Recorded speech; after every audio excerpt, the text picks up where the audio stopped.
battle that actually happened during the American Revolution. Couple of safety warnings before we get started. If kids want to sit along in the grass along the edge of the fencing, that's fine. Just please watch them and make sure they don't go crawl out under the rope in their enthusiasm to see something, since we need to promise our insurance company that we have a boundary between the spectator area and the participant battlefield. We would suggest that if you're wearing a hearing aid, you consider turning it down. Again, if you're wearing a hearing aid, we suggest you consider turning that down, because the volume of fire might be a little louder than you expect, especially since there is a cannon out there. And then lastly, medic is our code word for a real emergency. So if there is a real problem and people on the field start yelling medic and I don't react to that, it's because I didn't hear them. So if you would pass that along to me and make sure that I hear it, so I can give a yell and get things stopped and get the problem taken care of, I'd appreciate your help with that. And we've got the British Army evidently on the march, although they have kind of stopped, and rather than, relaxing and having lunch, they're lining up there. So I'm assuming that they have some intelligence that there are congressional troops in the area. And I'm going to try and call the quote American side congressional, because there are Americans on both sides during the Revolution. The green troops that you see at for most of you, it's the left end of the Crown Forces line here, are Americans too, but they are Americans who did not think they should be fighting for independence and volunteered their service list to fight alongside the British Army. The red coats that you see here are all British regulars, meaning that they are professional soldiers. When you went into the army, that was your career. So they are the professional soldiers, well trained, of the largest empire in the world in the 1770s and 1780s. Everybody you see will be portraying a soldier who fought somewhere between 1775 and 1783, when the United States was fighting for independence from Great Britain. The weapons that you see out there are primarily smoothbore muskets. The musket was the military weapon of the period, and we sometimes hear that the British were kind of dumb and wore red coats and used these muskets. Whoa, now we got some fire there from the woods. So obviously the intelligence was correct that there are some congressional troops in the area. I'm calling them congressional because the Continental Congress was the acting government of the United States during most of the war.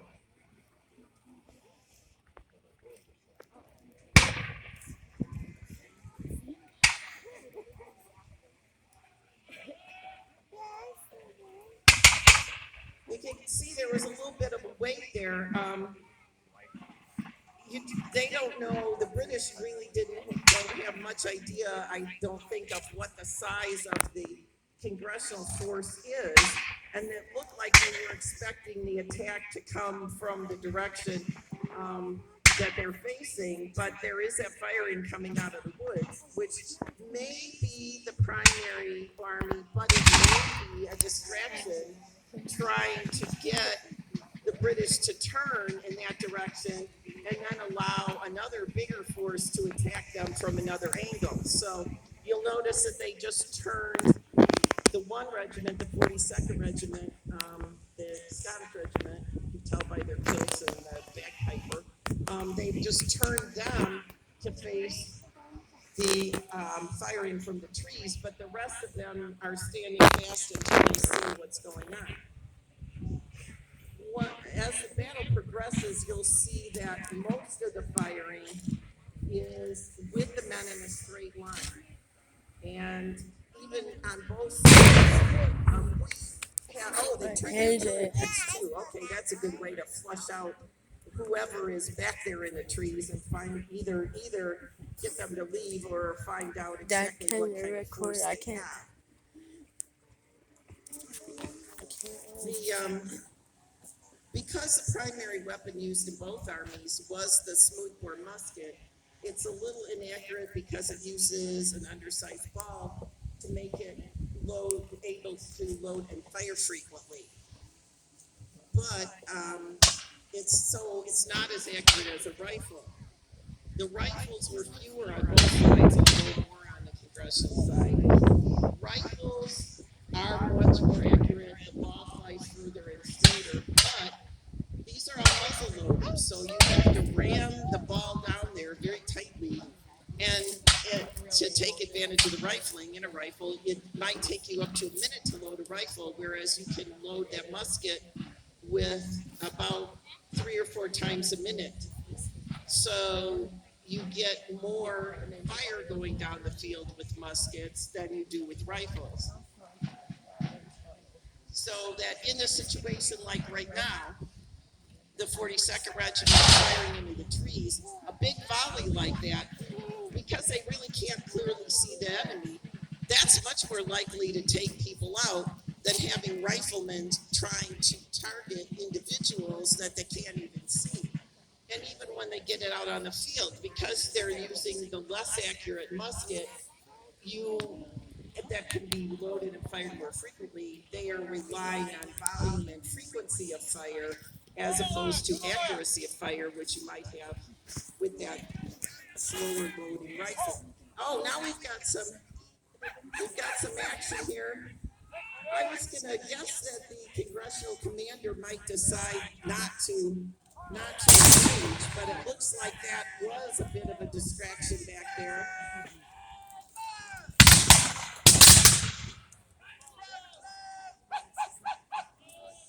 You can see that the congressional forces are not out on the field, are not in a uniform, a recognizable uniform. They are local militia from somewhere, and I can't tell which group it is from where I'm standing, but the militia are the local defense force. They come out when the local neighborhood is attacked.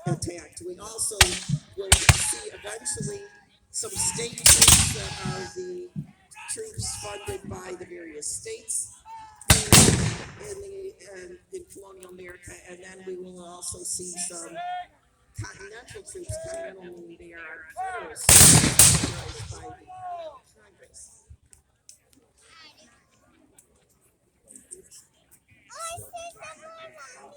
There are a few women out on the field. Women did travel with the armies of the 18th century. They did things like serve as nurses in the field hospitals, do sewing and do laundry. You would probably not see very many of them on the battlefield. We know what happened to um, particularly with well-documented cannon crews.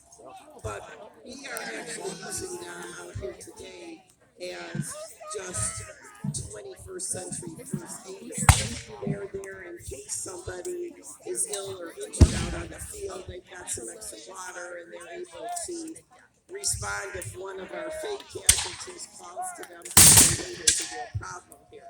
So we recognize that the following behind the way they are is not something that was done routinely during the revolution, but it is a modern safety procedure for us.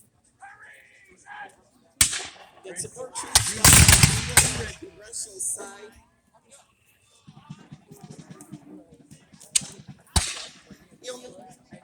I have to assume that there's probably a larger force somewhere because the commander would not send these people and expect them to defend against a large British force like this.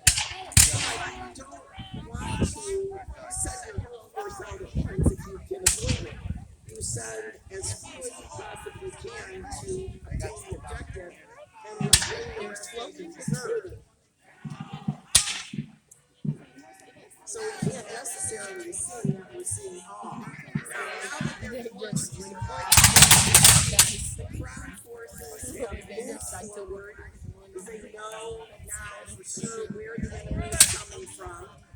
They change position. Still pretty much standing in a straight line and doing volley fire. So they're relying on frequency of fire and volume of fire to take casualties.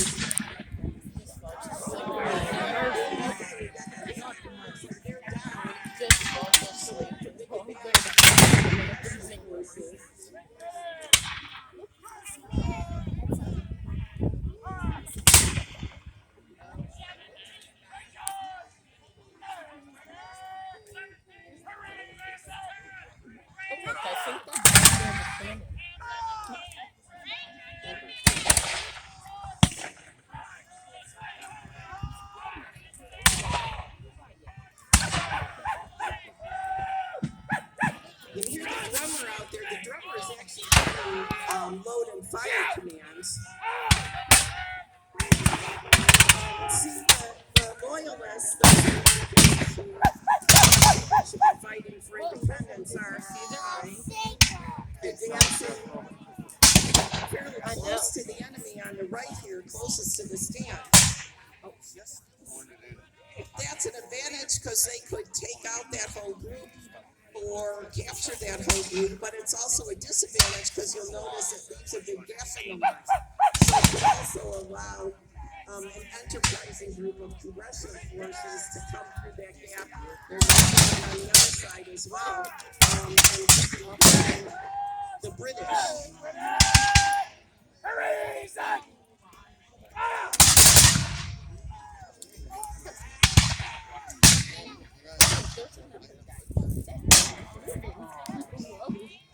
When we talk about rifles being able to shoot from a musket, a rifle can probably bag 100, 200, 300 maybe yards. A musket not too accurate behind 100, beyond 100 yards. In an actual battle, there might be more casualties than you're seeing here. It's just that we don't have enough. We're trying to arrange something in this group where we all can see it. We don't want too many casualties too soon because then the battle ends over too soon. So you're probably seeing not quite as many casualties as you would have in an actual battle. However, the British particularly are known for finishing off a battle with the bayonet charge, not with the muskets and rifles. That's one other advantage of using a musket rather than a rifle in battle is that you can mount a bayonet at the end of it so that you have a great weapon to make when you get close enough to do a one-to-one charge. It's a much more effective weapon than trying to use, say, a sword. The musket looks about 5 feet, and then your bayonet which is at 12, 18 inches. Now we can the Rangers and the Loyalists are really pushing along the fence line there. I thought they might get in trouble going on their own like that, but actually they have effective flanking movement along the side of the congressional line.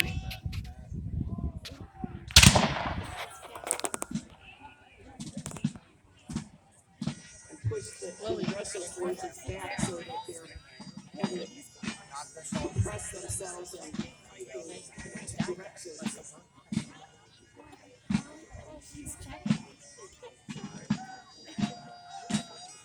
It's not a safe enough to guard that by the artillery piece, just to make sure that does not get, oh my God, they're coming. Does not get captured. He's injured. I think she did.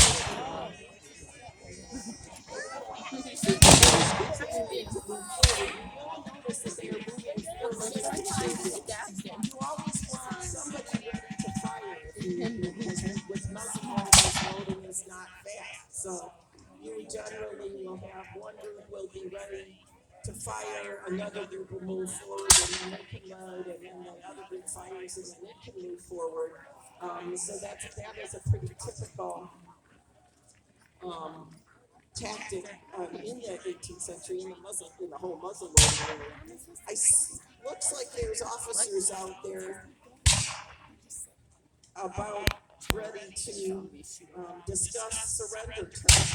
The way this works is there should be a ceasefire